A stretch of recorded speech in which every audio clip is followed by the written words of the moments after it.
dimensi kan baru-baru tutup. Assalamualaikum warahmatullahi wabarakatuh. Waalaikumsalam warahmatullahi wabarakatuh. Salam hormat Dewan Juri. Halo teman-teman. Halo, Apa kabarnya hari ini? sehat? Sudah pasti sehat kan? Sehat. Perkenalkan, nama saya Radika Ayu Abdiansyah, siswa kelas 3B, berasal dari SDN 05 Pasar Marwabu. Kali ini kita akan bertutur yang pastinya seru.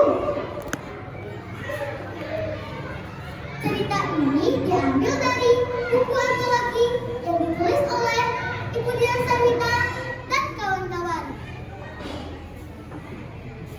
yang berjudul Banca Barumoy. Di kaki gunung yang diselimuti kabut tipis, ada sebuah kampung kecil. Sawah terbentang luas. Padi-padi bergoyang seperti menari. Dan sungai berkilauan seolah membawa cerita dari gunung. Malam hari, langit penuh bintang. Kunang-kunang berterbangan. Cahayanya kecil tapi indah.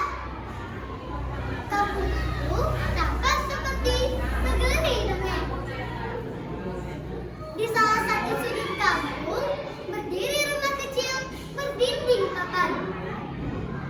Dari atap rumahnya, bila hujan turun, terdengar tetes air. Tip, tip, tip. Rumah itu dihuni oleh seorang emak tua dan gadis muda yang bernama Imai, teman-teman. Imai terkenal sangat cantik. Rambutnya panjang berkilau. Wajahnya putih bersinar. Bila orang-orang melihatnya, pasti selalu kagum. Tapi hatinya keras dan penuh kesombongan. Bila emak meminta tolong, ia sering menolak. Suatu malam, kampung sepi. Hanya ada suara angin di sela bambu. Dari dapur terdengar suara gaduh. Krik, krik, krak. Panci berdiri berjatuhan. Emak berjalan di dapur. Ia menemui Imai membongkar wadah beras. Emak berkata dengan lembut, "Dan kita sudah habis." Tapi Imai menjawab emaknya dengan penuh amarah.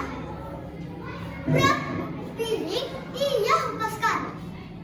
Bruk, gelas juga ia jatuhkan. Pintu dibanting keras.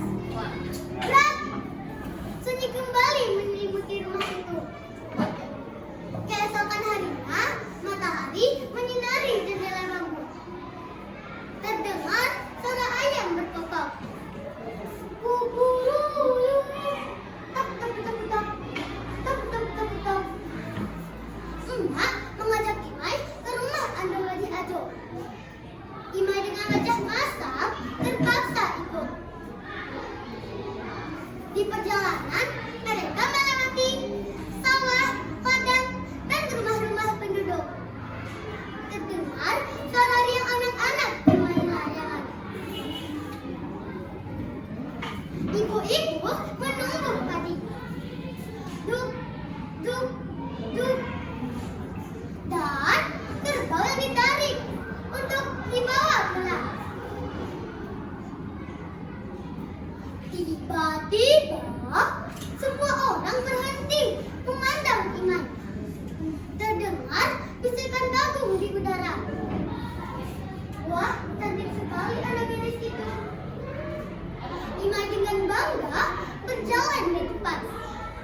sedangkan emak berjalan di belakang menahan letih. Setibanya di rumah Ando Gadi Ado, pintu diketuk keras.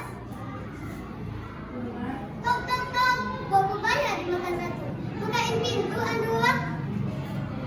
Imai masuk sendiri, sedangkan emak menunggu di luar. Imai berkata dengan manis, "Anda, perempuan itu hanya pembantu, tidak usah masuk." Hati emak pedih.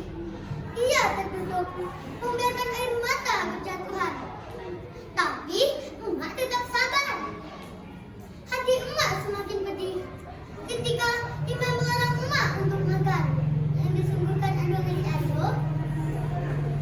Imai berkata, "Ando, perempuan Babangka itu hanya pembantu, tidak usah diberi makan. Kalau memang tidak memberi makan, beri saja makan dengan terkurung." Emak yang bagaikan disembar petir menahan diri agar air mata tidak berjatuhan. Setelah makan dan mengambil gading, mereka pun pulang. Dalam perjalanan, emak memperingati Imai. "Nah, hati-hati di depan, ada bancak, jalannya licin." Tapi Imai yang sombong melangkah makin cepat.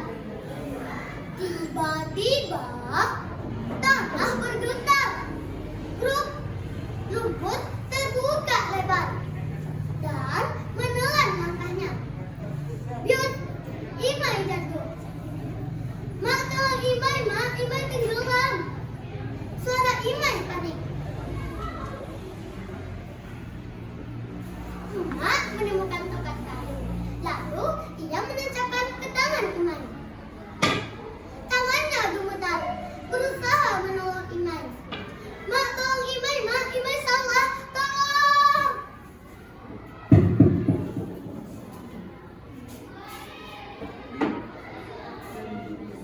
Tapi bancak itu seperti hidup, menelan tubuhnya makin dalam, makin dalam.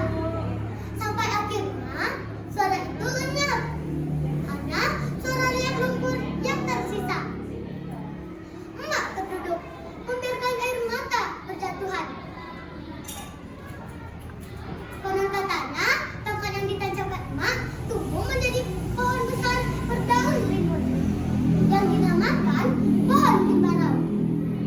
Pohon timbarau hingga saat ini masih dipercaya masih berdiri di Pelake, Solok Selatan.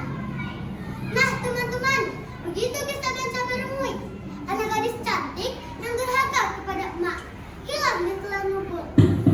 Cantik wajah tidak ada artinya bila hati buruk yang membuat hati mulia adalah hati yang lembut, penuh kasih kepada emak dan ayah. Pak Taufik menjahit kopiah dijahit dengan benang utuh. Sekian cerita Radika Abiu Ardiansyah. Sampai jumpa di lain kesempatan.